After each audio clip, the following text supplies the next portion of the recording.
যা কিছু আমাদেরকে দিয়েছেন সব কিছুর প্রতি আমাদের বিশ্বাস আছে। বিশ্বাস থাকার পরে যারা আমলগুলো করেছে, এই আমল মানে কি? ভালো কাজ।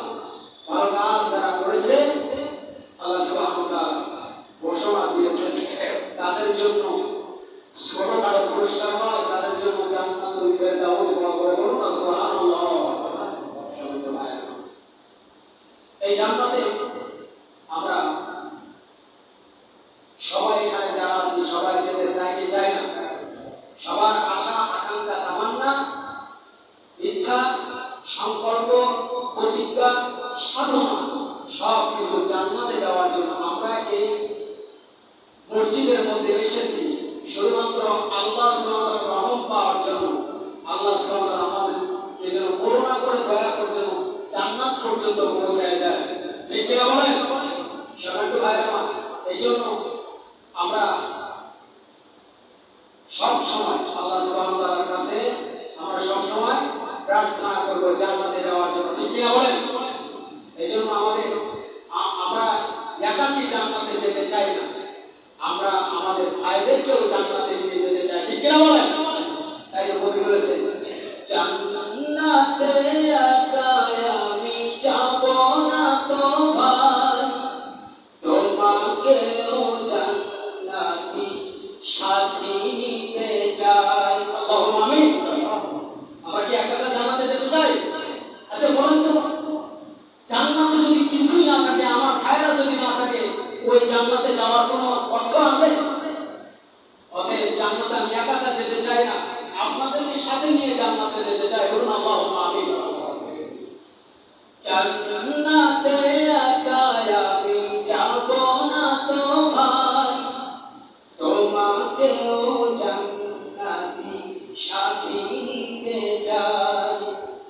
জান্নাতে একা আমি যাব না তো ভাই, তোমাকেও জান্নাতি সাথী নিতে চাই। এখনো যারা পায়নি দাওয়াত কোরআনের এই মিছিলে, শুনিয়ে দেই চলো সত্য বাণী, শুনিয়ে দেই চলো সত্য বাণী, পথ বাতলে দেই আমলে, বলে দেই বুকে টেনে জান্নাতে একা আমি যাব না তো ভাই। আমরা কি জান্নাতে একাকী যেতে চাই? আমরা একাকী জান্নাতে যেতে চাই না। যে জান্নাতে আমার ভাইরা নেই, ওই জান্নাতে আমার যাওয়ার দরকার নেই। সম্মানিত ভাইরা, এজন্য জান্নাতে আমরা সবাই যেতে চাই। এই যাওয়ার জন্য আমার একজন মুসলমান ভাই খারাপ কাজ করতেছে, অপরাধ করতেছে, তাকে ভালো কাজের জন্য দাওয়াত দিয়ে দেওয়া এবং সে অনুযায়ী তাকে আমল করানোর চেষ্টা করানো, এটি হলো জান্নাতীদের কাজ। বলুন সুবহানাল্লাহ। সম্মানিত ভাইরা আমার, আমি কোরআনুল কারীমের যে আয়াত কারিমাটি তেলাওয়াত করেছি, এই আয়াত কারিমাটির উপর লক্ষ্য রেখে আজকে এই সংক্ষিপ্ত সময় আলোচনা শেষ করব। সম্মানিত ভাইরা আমার, আপনাদের সকলের কাছে আমার একটা প্রশ্ন, বলুন তো জান্নাত কয়টি? আল্লাহু আকবার। জান্নাত কয়টি? কেউ বলতে পারে না জান্নাত কয়টি? 8টি। জাহান্নাম 7টি। সম্মানিত ভাইরা আমার, 8টি জান্নাতের কথা কোরআনুল কারীমের মধ্যে আল্লাহ সুবহানাহু ওয়া তাআলা ওহী দিয়ে তার হাবিবকে জানিয়ে দিয়েছেন। সুবহানাল্লাহ। ওহী দিয়ে জানিয়ে দিয়েছেন যে হাবিব 8টি জান্নাত আপনি শুনে রাখুন, সেই জান্নাতগুলোর নাম কি? আল্লাহ সুবহানাহু ওয়া তাআলা তার হাবিবকে বললেন, হাবিব আপনি শুনুন।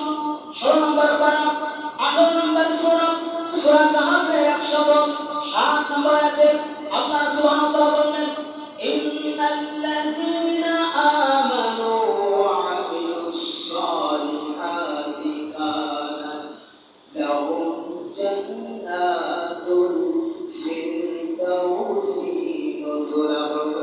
আল্লাহু আকবার। আল্লাহ তাআলা বললেন 8টি জান্নাত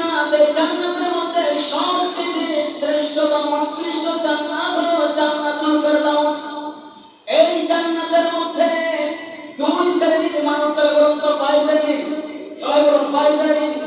দুই শ্রেণীর মানুষ যাবে।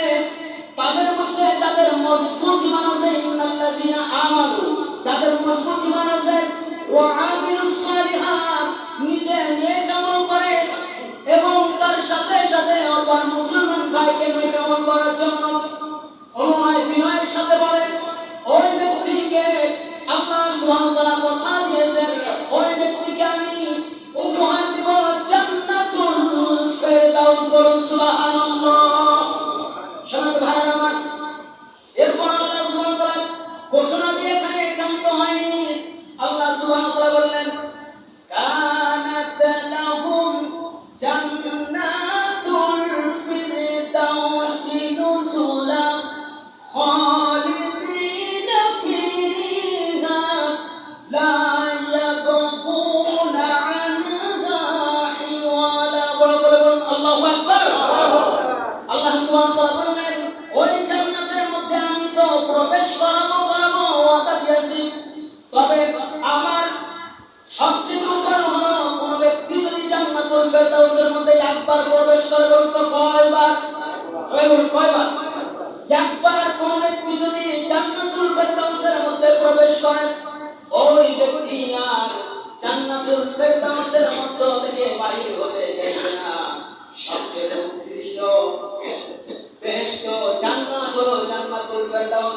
আর আল্লাহ সুবহানাহু ওয়া তাআলা বলেন, খালিদিনা ফিহা আবাদা, আর এই জান্নাতের মধ্যে তুমি অনন্তকাল থাকো, যে কালের কোনো শেষ নেই। চিল্লায়ে বলুন আল্লাহু আকবার।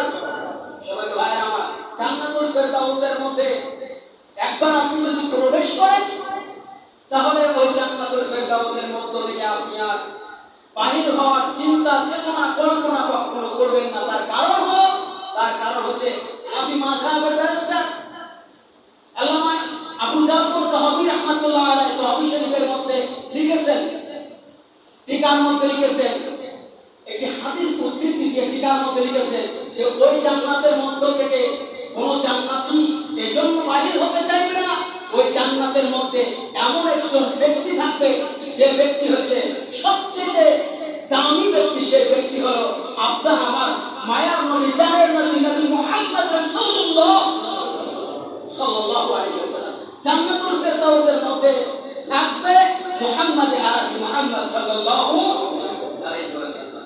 সম্মানিত ভাইরা, সেই জান্নাতে আমরা যেতে চাই কি চাই না? সবাই চাই। তাহলে সুদ থাকতে হবে।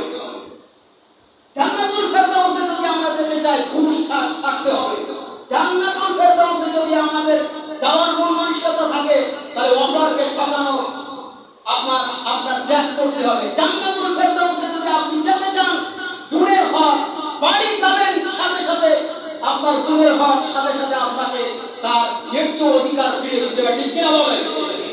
ফুফুর হক এখনো দেন নাই, ফুফুর হক এখনো দেন নাই। কেন দেন নাই? আপনি তো হারাম খাচ্ছেন। আপনার ফুফু আপনার বাসায় এসে কাঁদে, আপনার বোন সম্পদের জন্য আপনার বাসায় এসে কাঁদে। আপনি অন্যের হক মেরে এনে এরপর আপনি আল্লাহর রাস্তায় ব্যয় করেন। এই ব্যয় করার কারণে আপনি যদি জান্নাত খোঁজেন, কিয়ামত পর্যন্ত আপনার জান্নাত হবে না। জান্নাত তো দূরের কথা, আপনার জাহান্নাম অবধারিত, নির্ধারিত। অবশ্যই আপনি জাহান্নামে যাবেন। ঠিক কিনা বলেন? সম্মানিত ভাইরা, সব কথা ডাইরেক্ট বলা যায় না, কিছু কথা ইশারায় বুঝে নিতে হয়।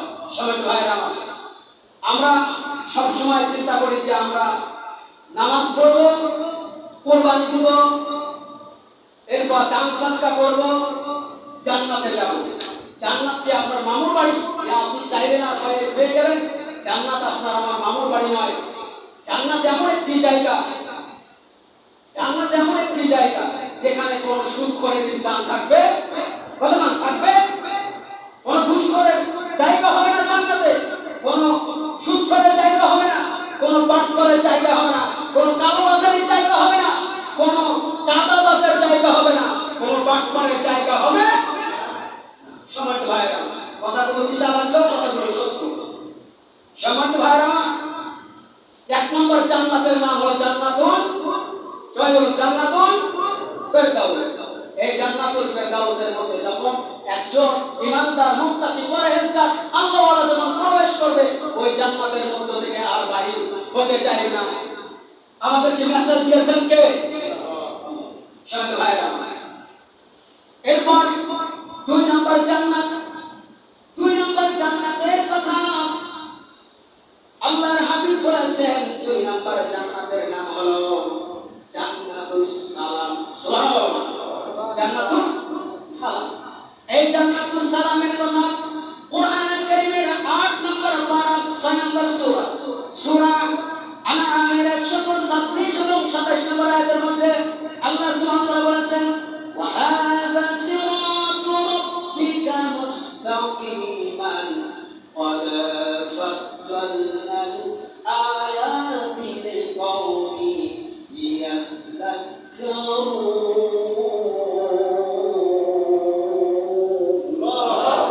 الله تعالى বলেন وهذا صراط ربك যারা আল্লাহর পথে মানুষদেরকে আহ্বান করে ডাকে সব ভয়কে উপেক্ষা করে কাফের মুশরিকদেরকে বৃদ্ধাঙ্গুল দেখিয়ে যারা সৎ পথে আমার ঈমানদার মুসলমানদেরকে যারা তাকে আল্লাহর পথে দ্বীনের পথে মসজিদ মুখ করে ওই সমস্ত ব্যক্তিরা হচ্ছে জান্নাতুল সালামের মধ্যে থাকে। বলুন সুবহানাল্লাহ। শাহেদ ভাইরা আমার, এরপর আল্লাহ সুবহানাহু ওয়া তাআলা বললেন মুস্তাকিমান قد فصلنا الآيات لقوم يذكرون। আর এটাই আপনার রবের সঠিক নির্দেশিত পথ আমি বিবেক গ্রহণকারীদের জন্য লিখেছি সবচেয়ে বড় নিদর্শন, বড় প্রমাণ। সুবহানাল্লাহ। এই আয়াতের ব্যাখ্যা হলো শুধু আপনি একা আমল করলেন আর আপনার আরেকজন মুসলমান ভাই আমল করতেছে না, তাকে ইসলামের দাওয়াত দিলেন না। ইসলামের দাওয়াত না দেওয়ার কারণে আপনি কিয়ামতের ময়দানে ধরাশায়ী হয়ে যাবেন। শাহেদ ভাইরা, এরপর আলোচনা করব 3 নম্বর জান্নাত। জান্নাতের নাম হচ্ছে জান্নাতুল খুলদ। এই জান্নাতুল খুলদের মধ্যে কারা থাকবে? যারা থাকবে তারা হচ্ছে রাগকে যারা দমন করে, অত্যন্ত রাগ হয়ে যায়, এই কোন রাগান্বিত ব্যক্তি জান্নাতের মধ্যে প্রবেশ করবে না। আর জান্নাতুল খুলদের মধ্যে যারা থাকবে তাদের মধ্যে যে সমস্ত মানুষগুলো একজন মুসলমানের ভুল হয়েছে, ভুল যারা ক্ষমা না করে, একজন মুসলমান ভাইয়ের ভুল হয়েছে, ভুলের জন্য ক্ষমা চেয়েছে, ক্ষমা করে না, সে পাষাণ হয়ে যায়, অত্যন্ত অন্তরটাকে শক্ত করে ফেলে, ক্ষমা করে না। আছে না নাই এমন ধরনের মানুষ? এই ধরনের মানুষের জান্নাতুল খুলদ নামক জান্নাতের মধ্যে এই ব্যক্তি প্রবেশ করতে পারবে না। সবাই তো ভাইরা আমার, 3 নম্বর জান্নাত। জান্নাতের নাম হলো জান্নাতুল খুলদ। 18 নম্বর পারা 25 নম্বর সূরা সূরা ফুরকানের 15 নম্বর আয়াতে কারিমায় আল্লাহ সুবহানাহু ওয়া তাআলা বলেন কুল আযালিকা খায়রুন আম জান্নাতুল খুলদিল্লাতী ওয়াইদাল মুত্তাকুন কানা লাহুম জাযাআন নাসীর। আল্লাহ তাআলা বললেন 18 নম্বর পারা 25 নম্বর সূরা সূরা ফুরকানের 15 নম্বর আয়াতে কারিমায় আল্লাহ সুবহানাহু ওয়া তাআলা বললেন কুল হে নবী আপনি বলুন তোমাদের জন্য প্রতিশ্রুতি যারা হবে মুত্তাকি আর তাদের জন্য উপহার হবে জান্নাতুল খুলদ। বলুন সুবহানাল্লাহ। যারা মুত্তাকি হবে, মুত্তাকি মানে কি? ইত্তাকু শব্দের বহুবচন মুত্তাকি। ইত্তাকুল্লাহ, যার মধ্যে আল্লাহর ভয় আছে, যার মধ্যে আল্লাহর ভয় আছে ওই ব্যক্তি কোনদিন জাহান্নামে যাবে না, বরং ওই ব্যক্তিকে আল্লাহ সুবহানাহু ওয়া তাআলা উপহার দিবেন জান্নাতুল খুলদ নামক একটি জান্নাত। বলুন সুবহানাল্লাহ। সবাই ভাইরা আমার, এজন্য আল্লাহ সুবহানাহু ওয়া তাআলা বলেন তুমি বেশি বেশি আমার ভয় তোমার অন্তরের মধ্যে রাখো। কোন ব্যক্তির অন্তরের মধ্যে মধ্যে যদি ভয় থাকে, বলুন তো ওই ব্যক্তি কি অপরের হক মারতে পারে? মারতে পারে? কোন ব্যক্তির অন্তরের মধ্যে যদি আল্লাহর ভয় থাকে, আল্লাহর ভয় যদি কোন ব্যক্তির অন্তরের মধ্যে থাকে, ওই ব্যক্তি সুদ খাইতে পারে? ওই ব্যক্তি ঘুষ খাইতে পারে? ওই ব্যক্তি অন্যায়ভাবে একজনকে চপের আঘাত করতে পারে? ওই ব্যক্তির অন্তরের মধ্যে যদি আল্লাহর ভয় থাকে, তাহলে ওই ব্যক্তি কোন মানুষকে মারা তো দূরের কথা, অপমান অপদস্থ করতে পারে না। কোন ব্যক্তির মধ্যে আল্লাহর ভয় যদি থাকে, মারা তো দূরের কথা, অপমান অপদস্থ করা তো দূরের কথা, বিপদ ঠেকায় পরনিন্দা করতে পারে না। সম্মানিত ভাইরা, এজন্য আমরা এই বদঅভ্যাসগুলো আমরা ত্যাগ করব, বলুন ইনশাআল্লাহ। সম্মানিত ভাইরা আমার, এরপর আল্লাহ সুবহানাহু ওয়া তাআলা আরেকটি জান্নাতের কথা কোরআন কারীমের মধ্যে বলেছেন। সেই জান্নাতের নাম হচ্ছে জান্নাতুন নাঈম। এই জান্নাতের অনেক দাম। এই জান্নাতের মধ্যে কারা প্রবেশ করবে আমরা একটু শুনি, জান্নাতের পরিচয় একটু শুনি। এই জান্নাতের মধ্যে তারা থাকবে যারা কিনা দ্বীনের জন্য সদা সর্বদা তাদের জীবনটাকে উৎসর্গ করার জন্য প্রস্তুতি থাকবে, বলুন সুবহানাল্লাহ। আল্লাহ তাআলা বলেন কোরআন কারীমের মধ্যে 27 নম্বর পারা 56 নম্বর সূরা আম্বিয়ার 10, 11 এবং 12 নম্বর আয়াতে কারীমার মধ্যে আল্লাহ সুবহানাহু ওয়া তাআলা বলেন ওয়াস-সাবিকুনা ওয়াস-সাবিকুন উলাইকাল মুকাররাবুন ফি জান্নাতিন নাঈম। আল্লাহ তাআলা বলেন ওয়াস-সাবিকুনা ওয়াস-সাবিকুন, যারা দ্বীনের কাজে অগ্রগামী তারা কোন জান্নাতের মধ্যে প্রবেশ করবে? তারা ওই জান্নাতের মধ্যে প্রবেশ করবে যে জান্নাতের মধ্যে অন্য জান্নাতের যে নিয়ামতগুলো নেই, সেই অন্য জান্নাতের যে নিয়ামত নেই, এই জান্নাতুন নাঈমের মধ্যে স্পেশালিটি নিয়ামত পেয়ে যাবে, বলুন সুবহানাল্লাহ।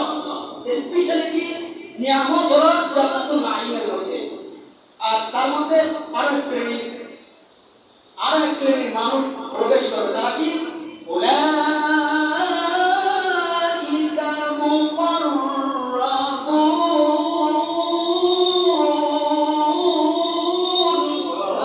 আল্লাহ তাআলা বলেন উলাইকা মুকাররাবুন, তারা আল্লাহর নিকটতম।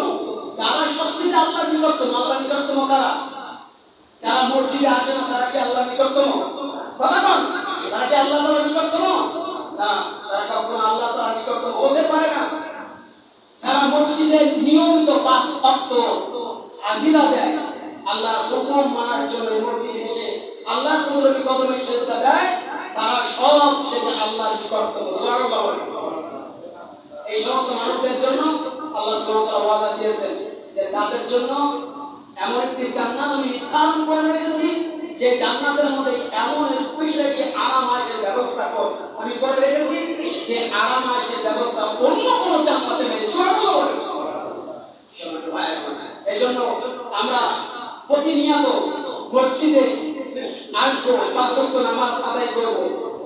একটু জবাব করে বলুন না ইনশাআল্লাহ। যারা আসেন না তারা তো বলবেন না, বলুন ইনশাআল্লাহ। সবাই ভাইরা, আমরা দিনে নামাজ আদায় করব কয়বার? বলুন না কয়বার? কার খুশির জন্য? সবাই বলুন কার খুশির জন্য? তাই এই এলাকা মেম্বারকে খুশি করার জন্য? কোন নেতাকে না মসজিদের ইমাম সাহেবকে? কাউকে খুশি করার জন্য নয়, একমাত্র আল্লাহর খুশির জন্য যদি আপনি আসতে পারেন আলহামদুলিল্লাহ। আর যদি মনে করেন যে আমি অমুককে খুশি করবো, এলাকার মানুষ আমাকে বড় মুসল্লি ভাববে, এমন চিন্তাধারা নিয়ে যদি আপনি মসজিদে আসেন, আমি আপনাকে মসজিদে আসার জন্য নিষেধ করবো, ঠিক কিনা বলেন? এই জন্য সকল সময়ে আমরা যত আমলগুলো করবো, সব আমলগুলো একমাত্র কার জন্য? 5 ওয়াক্ত নামাজ আদায় করবো কার জন্য? প্রতিদিন নামাজ আদায় করবো কয়েক তো, তাই তো বলেছেন কবি, আল্লাহর খুশি জন্য গোলাম নামাজ পড়ো কয়বার, সবাই বলুন কয়বার, আল্লাহর খুশি জন্য গোলাম নামাজ পড়ো 5 বার, আল্লাহর খুশি জন্য গোলাম নামাজ পড়ো 5 বার, এই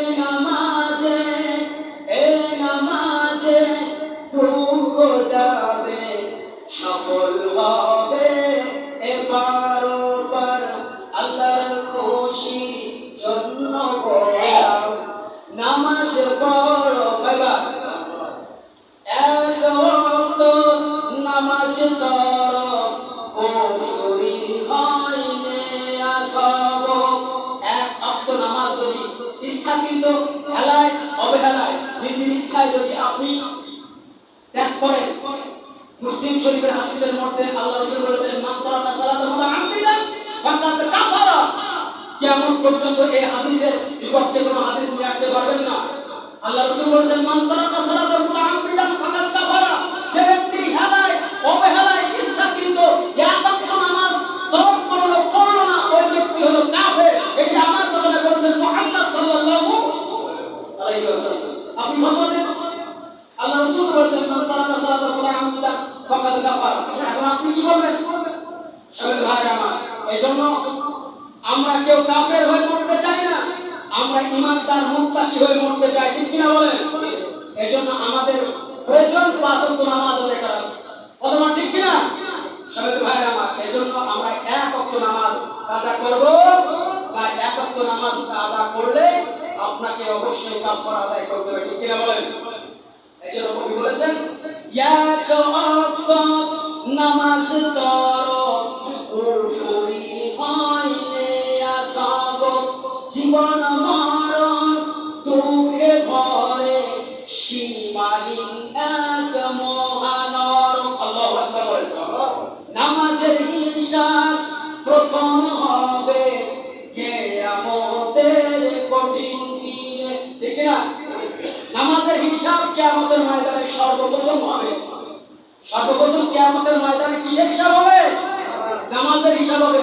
আপনার সন্তানের হিসাব হবে না, আপনার সম্পত্তির হিসাব হবে না, আপনি দুনিয়ায় কি রেখে গেছেন এই হিসাব হবে না। আপনাকে সর্বপ্রথম যে হিসাবের মুখোমুখি করা হবে সেই হিসাব আপনাকে অবশ্যই দিতে হবে, আর সেই হিসাবের নাম হচ্ছে নামাজ। সেই হিসাবের নাম হলো সালাত। আপনাকে অবশ্যই সালাত আদায় করতে হবে। সালাত আদায় না করলে আপনার আমার কোনো অবস্থাতে কিয়ামতের ময়দানে ক্ষমা পাওয়ার কোনো সুযোগ নাই। আমি আরো কি বলতে চাইছি, কোরআনুল কারীমের সূরা মুত্তাসির 43 নম্বর আয়াতে আল্লাহ সুবহানাহু ওয়া তাআলা বলেন ক্বালু লাম নাকু মিনাল মুসাল্লিন,